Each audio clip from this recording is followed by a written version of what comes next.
Segundo livro dos Reis, capítulo 4, versículos 1 ao versículo 7.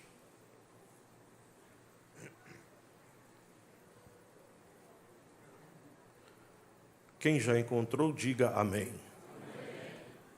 E uma mulher, das mulheres dos filhos dos profetas, clamou a Eliseu, dizendo: meu marido, teu servo, morreu. E tu sabes que o teu servo temia ao Senhor. E veio o credor a levar-me os meus 2 filhos para serem servos. E Eliseu lhe disse: que te hei de eu fazer? Declara-me que é o que tens em casa. E ela disse: tua serva não tem nada em casa,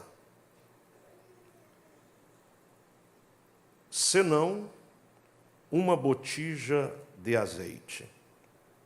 Então disse ele: vai, pede para ti vasos emprestados a todos os teus vizinhos, vasos vazios, não poucos. Então entra e fecha a porta sobre ti e sobre teus filhos, e deita o azeite em todos aqueles vasos, e põe à parte o que estiver cheio. Partiu, pois, dele, e fechou a porta sobre si e sobre seus filhos, e eles lhe traziam os vasos, e ela os enchia. E sucedeu que, cheios que foram os vasos, disse a seu filho: traze-me ainda um vaso. Porém ele lhe disse: não há mais vaso nenhum. Então o azeite parou. Então veio ela e o fez saber ao homem de Deus. E disse ele: vai, vende o azeite e paga a tua dívida, e tu e teus filhos vivei do resto. Amém. Sentem-se, por favor.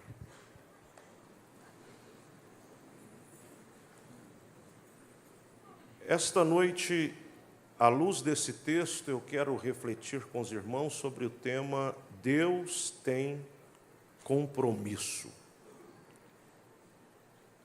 Esse texto que nós acabamos de fazer leitura é um texto muito familiar para todos nós.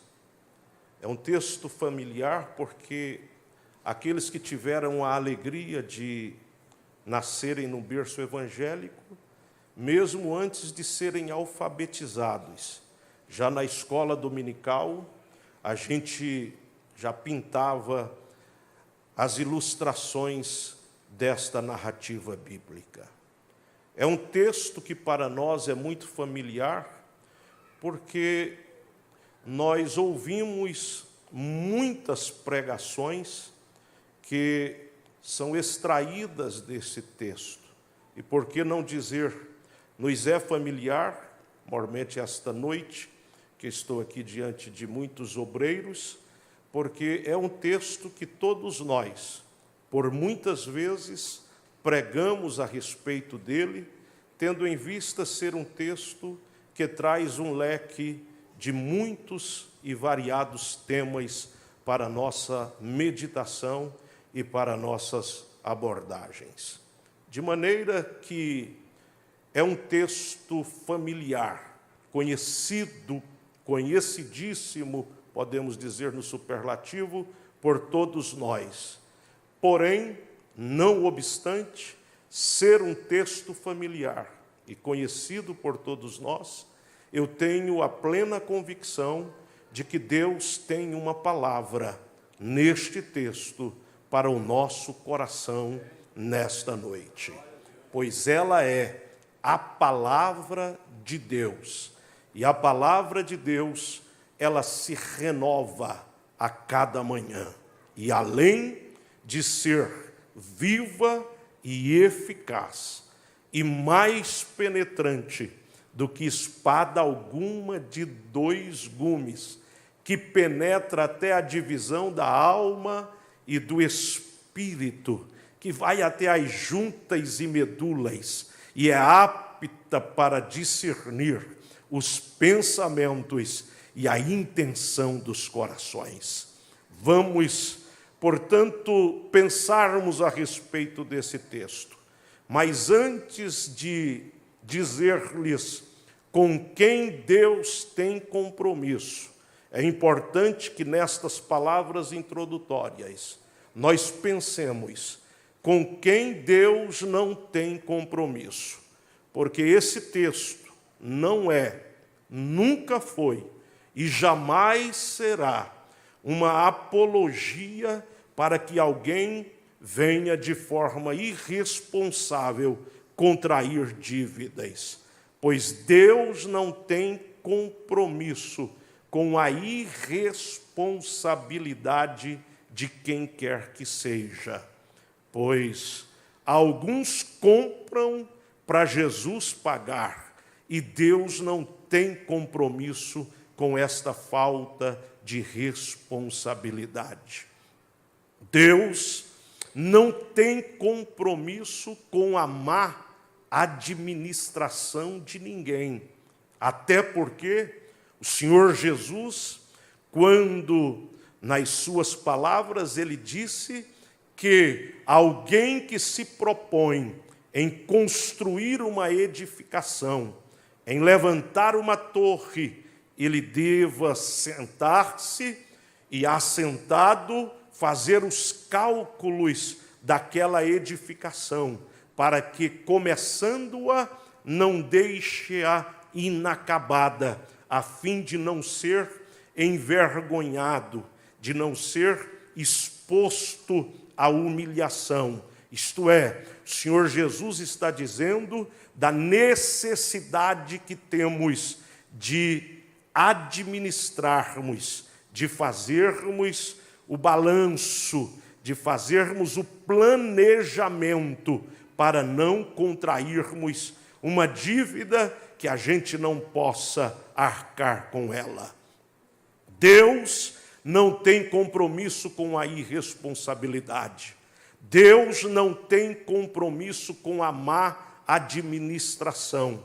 Deus, embora seja um Deus que cuida de cada um de nós, nos mínimos detalhes, porque há coisas do recôndito do nosso coração, do segredo da nossa alma, que a gente tem desejo e vontade, e no momento que lhe apraz, o Senhor concretiza na nossa vida. Mas Deus, embora seja um Deus que cuida de nós nos mínimos detalhes, Ele não tem compromisso com a nossa vaidade. E há uma máxima que dizem que há pessoas que compram o que não precisam, com o dinheiro que não têm, para impressionar quem não conhecem. De maneira que Deus não tem compromisso em sustentar a nossa irresponsabilidade, a nossa má administração e falta de planejamento. Deus não tem compromisso em manifestar-se para massagear a nossa vaidade pessoal. Então, quando olhamos para esse texto, a pergunta surge: então, com quem Deus tem compromisso? É necessário voltarmos os nossos olhos para cá e fazermos uma indagação.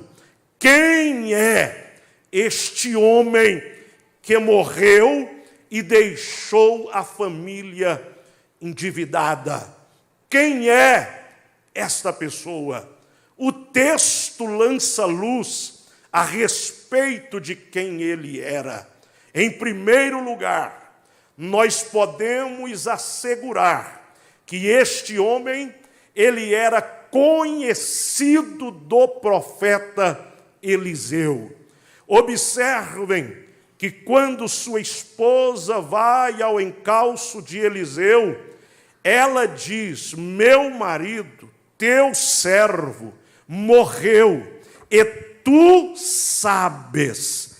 Esta expressão, tu sabes, nos indica que Eliseu conhecia este homem, que Eliseu estava tendo condições de ter um conceito a respeito deste homem, que Eliseu convivia com ele. Lembro-me das palavras de minha avó, que na sua sabedoria, ela dizia que para conhecermos alguém, é necessário comermos um saco de sal juntos, a fim de dizermos com segurança que conhecemos alguém.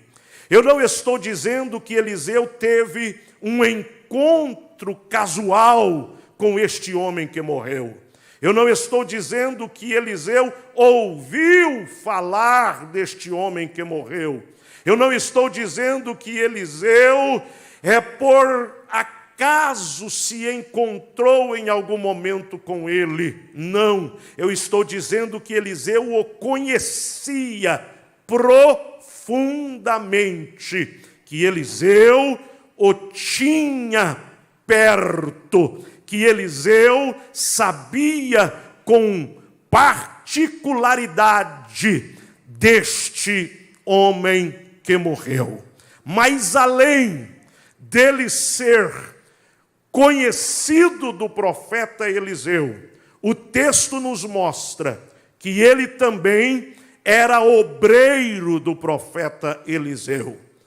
Ele era obreiro. A esposa diz: meu marido, teu servo. A palavra servo aqui está indicando que este homem fazia parte do colegiado de obreiros de Eliseu. Eu não estou dizendo que ele era aquele que passeava pelo tapete vermelho quando o tapete era estendido. Eu não estou dizendo que ele era aquele que aparecia no palco depois que o palco era construído. Eu não estou dizendo que ele era aquele que se destacava nos holofotes depois que o holofote era aceso. Eu estou dizendo que ele era aquele que construía o palco.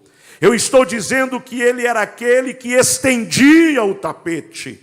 Eu estou dizendo que ele era aquele que acendia os holofotes. Eu estou dizendo que ele não era uma almofadinha de braços cruzados esperando as coisas acontecerem.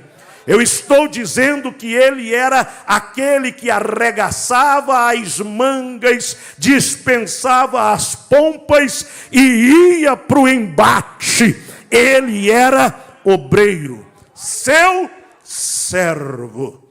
Mas além de ser conhecido, além de ser obreiro, ele também era um crente fiel à luz desse texto. Observem os irmãos que a mulher, quando chega diante do profeta, ela diz: meu marido, teu servo, morreu. E tu sabes que o teu servo temia ao Senhor. Temia ao Senhor. Esta palavra indica que este homem era um crente fiel ao Senhor nosso Deus. Eu me preocupo porque nós temos muita placidez, nós temos muita facilidade de estabelecermos um conceito das pessoas a partir de um simples contato auditivo, visual, e muitas vezes esse conceito é estabelecido a partir daquilo que nós identificamos na igreja. Vocês, por exemplo, não me conhecem. Vocês estão me vendo, a maioria aqui, pela primeira vez. Mas ontem eu completei 33 anos de casado com a minha querida Sheila. E nós namoramos mais 2 anos. Então, há 35 anos a minha Sheila me conhece. Vocês me veem aqui com o microfone na mão, pregando, falando em línguas, dando glória a Deus e dando lugar para Deus me usar. Mas a Sheila, ela me vê em todos os momentos da minha vida. De manhã, de tarde, de noite, quando as coisas vão bem, quando as coisas não vão tão bem assim. Ela me vê na hora que os meus ânimos são alterados, que o meu humor é alterado. Ela me conhece profundamente. Talvez você me veja e diga: o pastor Leidir é uma bênção, obrigado pelo seu conceito. Mas eu quero lhe dizer que se a minha esposa vir aqui, ocupar este microfone e dizer para vocês: meu marido é uma bênção, você pode acreditar, porque ela me conhece de verdade. Ela sabe quem eu sou. E foi a esposa que deu o testemunho. Ela disse: meu marido, teu servo, morreu. E tu sabes que o teu servo temia ao Senhor. Glória a Deus. Meu amado e querido irmão, onde estão os crentes fiéis a Deus aqui hoje à noite? Levante a sua mão e dê glória ao nome do Senhor. Mas não se esqueça, tua mulher está aqui te vendo. Teu marido está aqui te contemplando. Quem sabe teus filhos estão aqui te contemplando. Sabe qual é a nossa maior alegria? Não é que alguém de longe, de fora, diga: ele é uma bênção, ele é um crente fiel. Sabe qual é a nossa maior alegria? E a nossa maior plenitude de gozo é quando alguém da nossa família, a esposa, o cônjuge, os filhos, olha e diz: meu pai é um crente fiel ao Senhor. Quando o cônjuge diz: meu cônjuge é um crente fiel ao Senhor. Se você pode, na presença da tua família, levantar a tua mão e glorificar a Deus como um crente fiel, faça isso esta noite. Aleluia, glória a Deus. Mas além de ser um crente fiel, a Bíblia nos diz, e para sabermos quem era este homem, nós devemos nos reportar a 1 Reis, capítulo 17, os dias do profeta Elias, o tisbita, que se apresenta diante de Acabe com uma mensagem de Deus. E a mensagem do profeta Elias a Acabe é: não vai cair orvalho do céu, nem chuva na terra, senão segundo a minha palavra. Entrega a mensagem e Deus diz: sai daí, porque profeta que é profeta, ele tem uma mensagem de Deus. Mas profeta que é profeta não está preocupado e não espera para ver a repercussão da mensagem. E nem tampouco aguarda a recompensa. Porque nós estamos vivendo dias de uma gama de profetas que estão esperando a repercussão da mensagem. quantas curtidas, quantos likes, quantos aplausos terá, quantos serão a recompensa, estão aguardando a recompensa financeira, as honrarias humanas, mas profeta que é profeta, tem a mensagem, entrega a mensagem, vira as costas e vai embora, porque a repercussão e também a recompensa vem do céu, vem de Deus. Aleluia. Elias sai, a fome toma conta do reino do norte, e Jezabel, endemoniada, começa a perseguir os profetas de Deus, e começa a matá-los, a exterminá-los. Mas a Bíblia diz em 1 Reis capítulo 18, que o mordomo do rei Acabe, por nome de Obadias, ele então pega 100 profetas, divide-os estrategicamente em 2 grupos de 50, os esconde numa cova e os alimenta, a Bíblia diz metaforicamente, com pão e com água. Imaginem os irmãos alimentar 100 homens durante um momento de fartura, já é oneroso e demanda recursos. Imaginem os senhores alimentar 100 homens durante um período de seca, um período de escassez. Obadias é este homem que alimenta 100 homens durante um período de fome, durante um período de escassez. E quando a gente estuda o livro do historiador dos primeiros séculos, dos anos Domini, ele, por nome de Flávio Joséfo, um historiador de grande credibilidade, Joséfo diz que Obadias era este homem que morreu e deixou a família endividada. Por quê?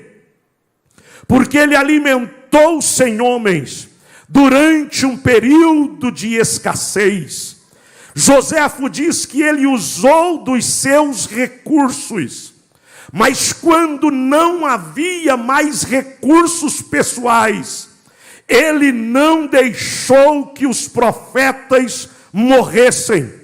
Ele toma emprestado para então alimentar aqueles 100 homens durante um período de seca. E meus amados e queridos irmãos, minhas irmãs, enquanto ainda tinha esta dívida, Obadias morre e deixa a família endividada. Então, quem era este homem que morreu deixando a família endividada? Primeiro, era um conhecido do profeta. Segundo, era um obreiro. Terceiro, era um crente fiel. Quarto, ele era um investidor no reino de Deus. Ele era um investidor no reino de Deus. E eu venho aqui hoje à noite para lhe dizer que Deus tem compromisso, em primeiro lugar, com investidores do reino. E eu estou crendo que nesta noite, aqui nesta casa, há investidores do reino. E eu vim aqui hoje para pregar para você e para te dizer que Deus tem compromisso contigo. Deus não deixará passar desapercebido desapercebido nenhum esforço teu em favor do reino.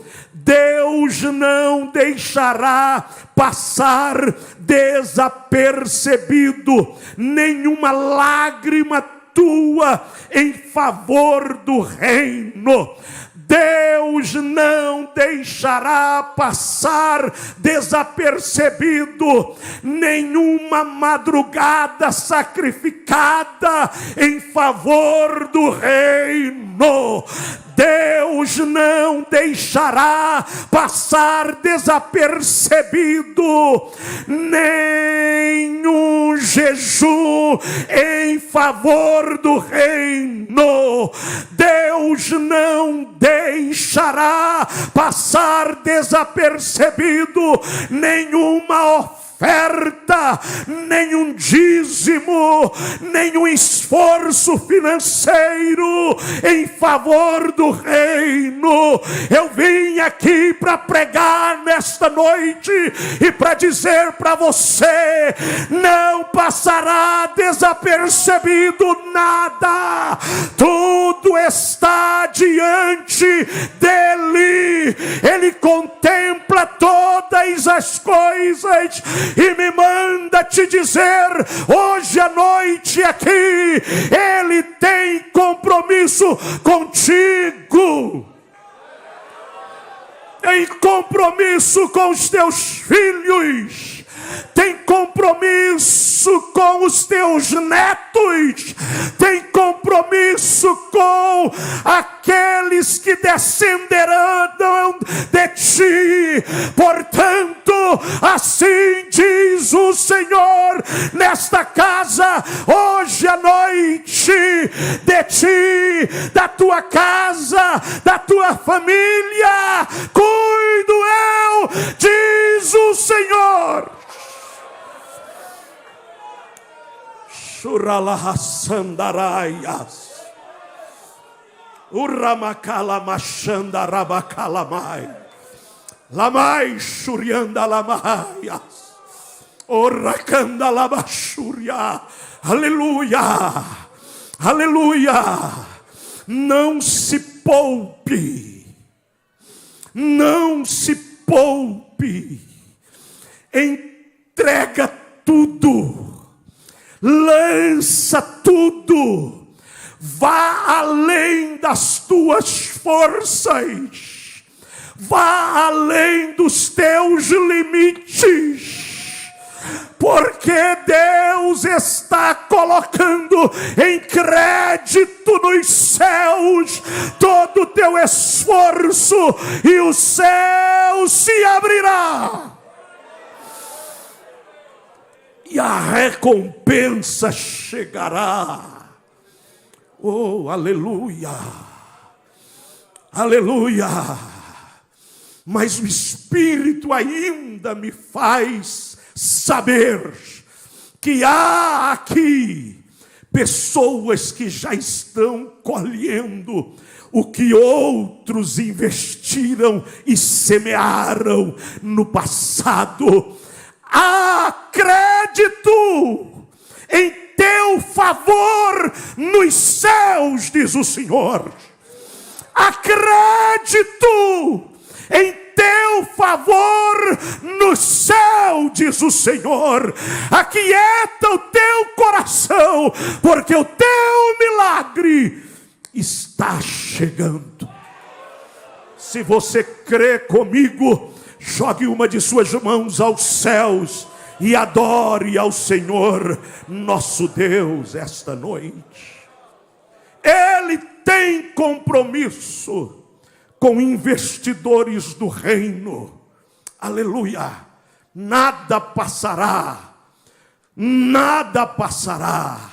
desapercebido aos olhos do Senhor. Mas Ele tem compromisso também com quem tem atitude. Nós lemos aqui 7 versículos. Nesses 7 versículos, nós encontramos aqui 12 verbos. O verbo ele tem uma função no texto. A função do verbo no texto é mostrar a ação, é mostrar o movimento, é dar ação ao texto. E nós encontramos aqui o verbo clamar, o verbo ir, o verbo pedir, o verbo entrar, o verbo fechar, o verbo pagar, o verbo deitar, o verbo vender, o verbo pôr, o verbo partir, o verbo trazer, o verbo fazer e o verbo viver. Nós encontramos aqui 12 verbos nesses 7 versículos, nos apresentando a ação do texto. É um texto que tem atitudes, tem ação. Alguém está se movimentando. Deus tem compromisso com quem se movimenta. E isso me faz lembrar de Moisés, quando apacentava as ovelhas de Jetro, seu sogro, lá no complexo dos montes, no complexo do Horebe. Ele então foi atraído por algo fenomenal que estava acontecendo. A sarça fumegava, mas não se consumia. O fenomenal não era de forma alguma a sarça fumegar. Isso é algo comum nas altas temperaturas que ali costumava ter.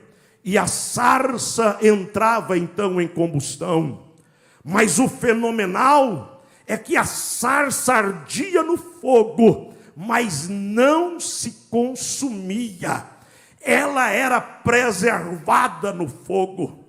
E Moisés então é convocado para a missão.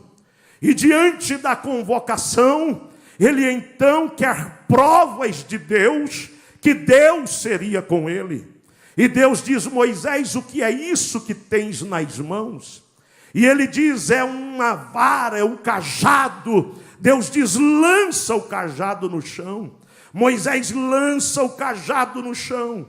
Já não era mais um cajado, era uma víbora, uma cobra. E a víbora começou a perseguir Moisés. E o que se desenrola aqui é cômico se não fosse trágico. É Moisés correndo e a víbora correndo atrás de Moisés. Moisés correndo na frente e a víbora atrás de Moisés. Eu não sei por quanto tempo isso demorou, prolongou-se, porque o texto não nos diz. Mas permitam-me parafrasear. Moisés olha para o Senhor e pergunta: Senhor, até quando? E Deus diz: depende de você. É você que determina o fim deste cenário. Pegue a serpente pela cauda. Moisés para de correr, enfrenta a serpente, pega pela cauda e era de novo um cajado nas suas mãos. Sabe o que eu quero lhe dizer com isso esta noite, meu amado e querido irmão, minha irmã? É necessário tomar atitude. Deus não tem compromisso com quem fica de braços cruzados, dormindo até meio-dia, esperando cair do céu. Levanta meio-dia e senta no banco da praça para ler o jornal e reclamar da vida. Não, senhores, Deus tem compromisso com quem levanta de madrugada, olha no espelho e diz: hoje é o teu dia, parte para cima e Deus vai agir, porque Ele tomou atitude. Deus tem compromisso com quem toma atitude. atitude. Com quem Deus tem compromisso? Deus tem compromisso com quem não abre mão da herança recebida. Observem os irmãos que aquela civilização, ela vivia sob um código, o código de Hammurabi. E o código de Hammurabi determinava o seguinte: se alguém contrair dívida e não tiver com que pagar, pagará com trabalho escravo. E, se for impedido, os seus herdeiros, os seus filhos, responderão por esta dívida. De maneira, meus irmãos e minhas irmãs, que quando os credores chegaram, bateram na porta, eles estavam agindo dentro da legalidade. Não sei qual a idade dos meninos para dizer se era moral ou não, mas era legal. Eles vieram para levar os filhos. Nós viemos para levar os seus 2 filhos para serem escravos, para pagar a dívida, para cumprir o que reza a lei. Mas aquela mulher, a mãe, ela olhou para os credores. E eu não sei se vocês aqui têm essa expressão, mas de onde sou natural, a gente usa muito essa expressão. Quer dizer não. Vai levar não. Parece que esta mulher sabia que os filhos não são bens transferíveis, que os filhos são herança do Senhor. Glória a Deus. Não leva não. Não vai levar não. Dá um tempo. Vai ter outro caminho. Haverá uma outra solução. Deus tem compromisso com quem não abre mão da herança recebida. Um certo dia passou em frente à nossa igreja um irmão recém-chegado na cidade. E ele passou em frente da igreja num dia em que o céu estava nos visitando bem de perto e a glória tomando conta do ambiente. Ele era de uma igreja tradicional na cidade de onde ele veio, mas ele chegou, atraído pelo barulho, entrou. Deus envolveu ele com a glória. E o irmão Juventino, batizado com o Espírito Santo, passou a congregar conosco.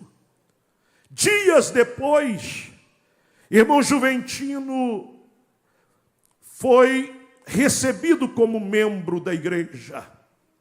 Passou a estar entre nós servindo a Deus. Alguns anos depois, eu o consagrei para servir como diácono da igreja. Irmão Juventino, num certo dia à tarde, ele chegou em casa e disse: pastor, eu precisava de falar com o senhor. Eu disse: pois não. Ele disse: pastor, quando o senhor for viajar com irmã Sheila para São Paulo, por favor, se tiver uma viagem próxima, leve a Leni e o Lucas. Eu disse: temos uma viagem dentro de uns 10 dias. Mas o que está acontecendo? Ele disse: pastor, o Lucas está com uma dor muito forte nas pernas. E nós não conseguimos identificar o problema aqui. É possível o senhor levar o Lucas e a Leni? Eu disse: levo, tal dia, marcamos. E de fato assim aconteceu. Eu os deixei na cidade de Americana, de onde eles vieram. Alguns dias depois, o irmão Juventino chegou em casa e disse: pastor, eu preciso, com muita dor no coração, lhe dizer que nós vamos ter que mudar de volta para a Americana. Pois o Lucas foi diagnosticado, encontraram o problema. Ele está com um tumor na perna, e o tumor é maligno. O Lucas está com câncer na perna. E aqui nós não temos familiares e vamos ter dificuldade de tratá-lo. Não há tratamento à altura. Eu preciso de retornar. E eles retornaram para a Americana. Uns 25 dias depois, perto da meia-noite, o telefone tocou em casa e eu fui atender. E era o irmão Juventino. E ele chorava muito. E eu tentei consolá-lo, dizendo-lhes algumas palavras, e dizendo que ele deveria orar. Ele disse: pastor, o senhor não está entendendo. Eu estou ligando para o senhor porque eu não tenho mais força para orar. Acabaram-se as minhas forças. Esvaíram-se as minhas forças. Pastor, me ajuda. Eu acabei de sair do quarto do Lucas. Eu não sei se a gente está olhando para a perna de um humano ou para a perna de um elefante. Pastor, me ajuda. Eu disse: irmão Juventino, eu entendi. Vamos desligar o telefone e eu vou entrar em oração por ti. Desligamos o telefone. Eu dobrei os meus joelhos e comecei a orar. E confesso aos irmãos que não orei mais do que 5 minutos antes de ouvir a doce voz do amigo Espírito Santo, que me disse: tranquiliza o teu coração, porque com eles trato e cuido eu. Aleluia! Continuei em oração por mais algum tempo. Passaram-se os dias. Vários dias, quase um mês, não saberei precisar, mas o telefone toca à tarde em casa. Eu fui atender e era ele, o irmão Juventino. E ele gritava do outro lado: pastor, pastor, pastor, pastor. Eu disse: o que está acontecendo, homem? Calma. Ele disse: pastor, o Lucas está curado. Nós estamos saindo do hospital agora com o Lucas. O câncer desapareceu. O Lucas está curado, pastor. Aleluia.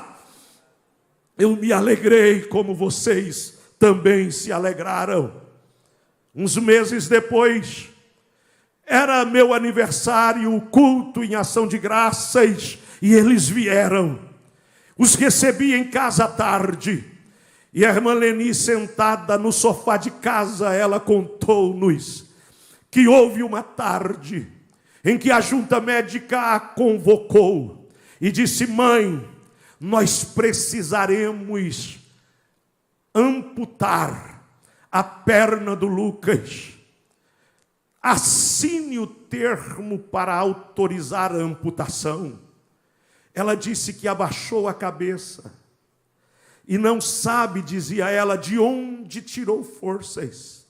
Mas ela olhou para os médicos e disse: não posso assinar. Os médicos disseram: mãe, assina, é melhor a senhora tirá-lo daqui, faltando uma perna, do que perdê-lo totalmente com uma metástase. Assine, mãe. Ela disse: eu não posso assinar. Deus me deu o Lucas com as 2 pernas. E ele vai sair deste hospital andando com as 2 pernas. Aleluia! E isto de fato aconteceu. Sabe por que aconteceu? Porque esta mãe, Leni, não abriu mão da herança recebida. Deus tem compromisso com quem não abre mão da herança recebida. Esta noite eu venho aqui para lhe dizer: não abra mão da herança recebida. Deus te deu e é seu, e as drogas não vão levar.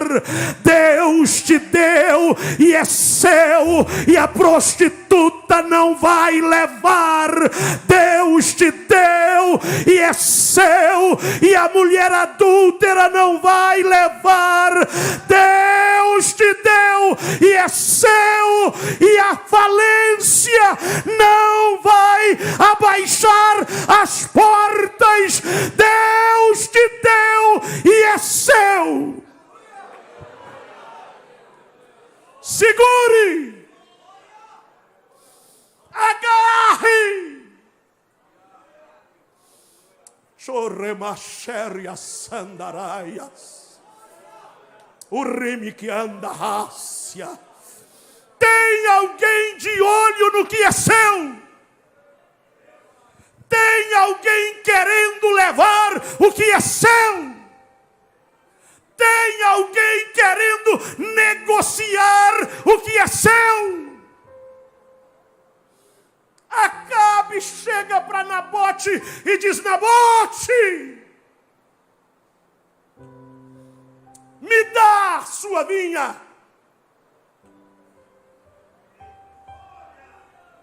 Nabote, troca comigo a sua vinha. Eu tenho muitas vinhas, escolhe uma. Nabote, me vende, põe o preço na vinha.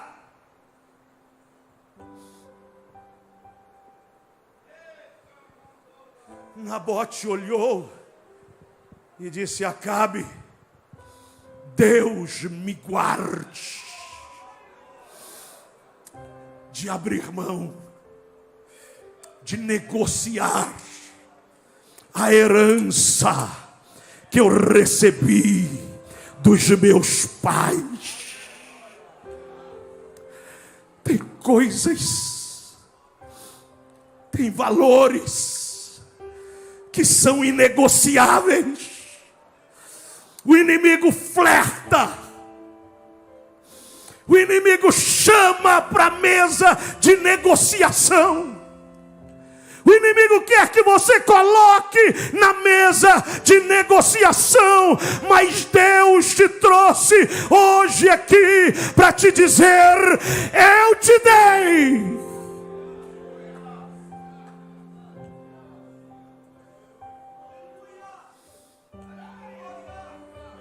Não foi o acaso, não foi a coincidência, não foi o favoritismo de alguém, não foi a afeição de ninguém. O céu te diz hoje: fui eu. O Senhor te diz: fui eu. Fui eu que te dei. Fui eu que coloquei nas tuas mãos.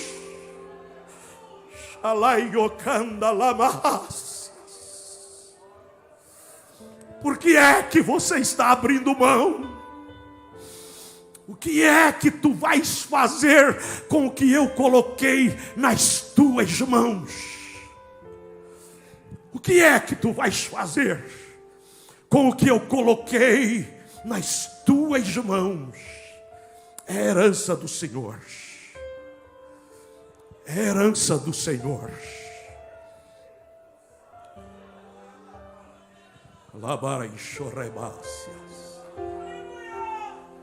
Larabachorrequiaçai. Ramacanda halassuriaçai. O que é que vais fazer com os filhos que eu te dei? O que é que vais fazer com o casamento?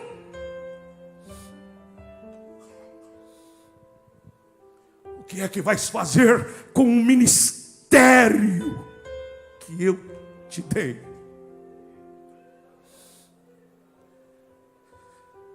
Desce as saias. O Espírito está falando esta noite. O que é que vais fazer com a história que eu te dei? A história que eu te dei. O inimigo está te pedindo, coloca na mesa de negociação. Ele não poupou sequer Jesus. Ele provocou Jesus para entrar em negociação. Ele disse: todos os reinos eu te darei. Negocia comigo. Prostra-se e adora-me. Porventura Ele poupará a mim e a ti. Ele quer que os nossos valores sejam colocados na mesa de negociação. Por favor, me ajude a pregar nesta noite. Olhe para a pessoa que está ao teu lado e pergunte para ela: o que vais fazer com a herança que você recebeu? O que vais fazer? Melhor, o que estás fazendo?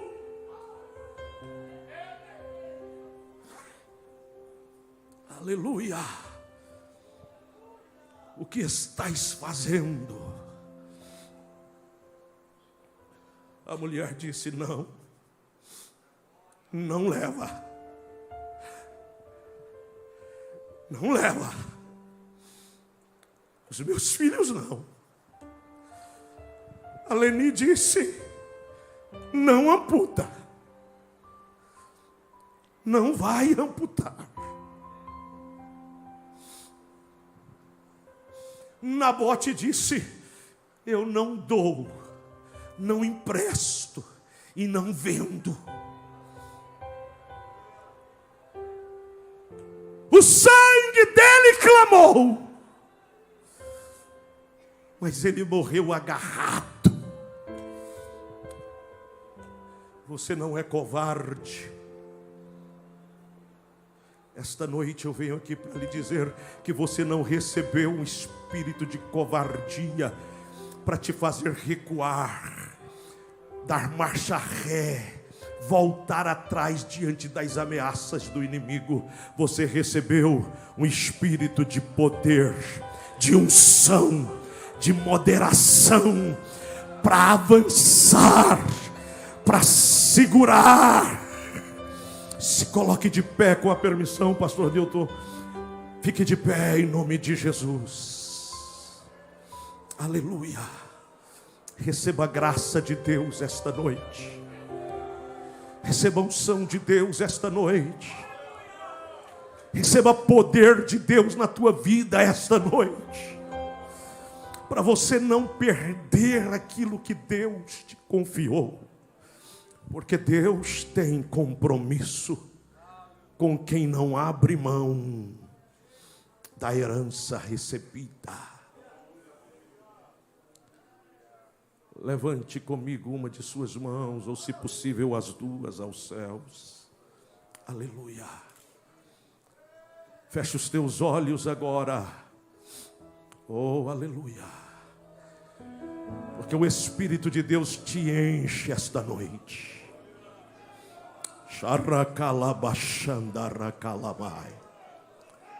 O Espírito de Deus te toma esta noite. O Espírito de Deus te enche de graça e de poder esta noite. O Espírito de Deus te dá força esta noite. Aleluia. Para você abraçar o que você recebeu. Para você segurar o que você recebeu. Aleluia. Se você está ao lado dos filhos, ao lado da esposa, se puder dar um abraço nele, nela, e diga: nós vamos cuidar e não vamos abrir mão da herança que o Senhor nos entregou e nos entrega esta noite. Xaracalabachandaraias, Xurabacalabarraçandaraias. Manda o credor voltar, manda o credor embora, porque ele não vai levar a herança do Senhor. Não tem